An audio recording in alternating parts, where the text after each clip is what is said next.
Karibu kwenye hadithi za Biblia na Kevo.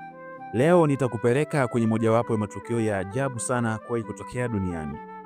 Ni baada ya gharika ya Nuhu, wakati ambapo wanadamu walikusanyika mahali pamoja ili kutaka kufika alipo Mungu kwa kujenga mnara mrefu hadi mbinguni. Lakini Mungu mwenyewe akashuka kuonesha nani ndiye Bwana wa kweli. Karibu kwenye hadithi ya mnara wa Babeli. Baada ya gharika, wanadamu walikuwa wamebaki wachache, yaani familia ya Nuhu pekee. Lakini kadri muda ulivyopita, dunia ilianza kujaa tena. Watoto wa Nuhu, Shemu, Hamu na Yafethi, walizaa watoto na uzao wao ukaenea kote duniani. Watu walizungumza lugha moja, na kwa sababu hiyo waliweza kuwasiliana na kuelewana kwa urahisi sana. Kwa umoja wao walihamia mashariki hadi wakafika kwenye nchi nzuri ya tambalale iliyoitwa Shinari. Walipofika Shinari, waliona kwamba mahali pale palikuwa pazuri pa kuishi. Wakaamua kujenga mji mkubwa utakaopatia sifa kote duniani. Wakajisemea, tujenge mji mkubwa na mnara mrefu sana, ufike mbinguni. Tukijenga hivi, tutajitwalia jina ili tusitawanyike kote duniani.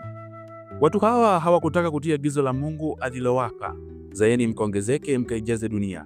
Badala yake walitaka kuishi pamoja tu na kujikuza wao wenyewe. Hii ilikuwa ni kiburi na kujaribu kumfikia Mungu kwa nguvu za kibinadamu. Basi walianza kuchoma tofali na kuyatumia kama mawe na lami kama chokaa. Kazi ilikuwa nguvu na ya ajabu, lakini taratibu mnara ukaendelea kupanda juu. Watu kutoka pande mbalimbali walikuja kushiriki, wakichangia ujuzi na nguvu. Ilikuwa ni maonyesho ya umoja wa wanadamu, lakini bila Mungu.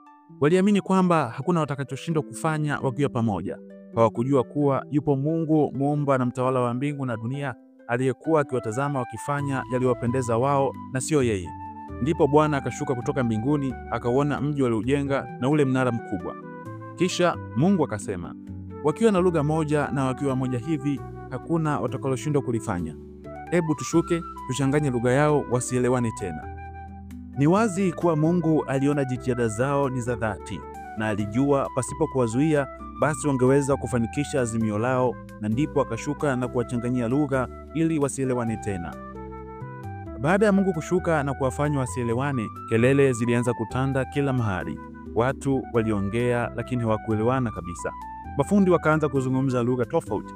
Mmoja anasema niletee tofali, mwingine anadhani amesema niletee moto. Machafuko yakazuka, ujenzi ukasimama, hakuna aliyemwelewa mwenzake tena. Watu wakashindwa kuendelea na kazi. Walitawanyika kwa makundi kulingana na lugha walizozungumza. Baadhi wakaenda kaskazini, wengine kusini, wengine mashariki na wengine magharibi.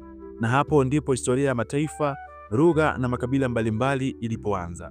Na mji ule ukaitwa Babeli, maana yake mchanganyiko au machafuko ya lugha. Hadithi ya mnara wa Babeli inaonywa na somo. Umoja ni mzuri, lakini kama haujawekwa chini ya uongozi wa Mungu, huzaa kiburi na uasi. Mungu anapenda kuona binadamu wakishirikiana, lakini si kwa lengo la kumuasi au kujikuza wao binafsi. Katika maisha yetu ya kila siku, tusiwe kama wale watu wa Babeli waliowaza utukufu wao binafsi na siye Mungu aliyewaumba. Tujifunze kumhusisha Mungu katika mipango yetu yote. Mimi ni Kevo, usisahau kusubscribe, kulike na kushare. Tukutane kwenye hadithi ijayo. Mungu akubariki.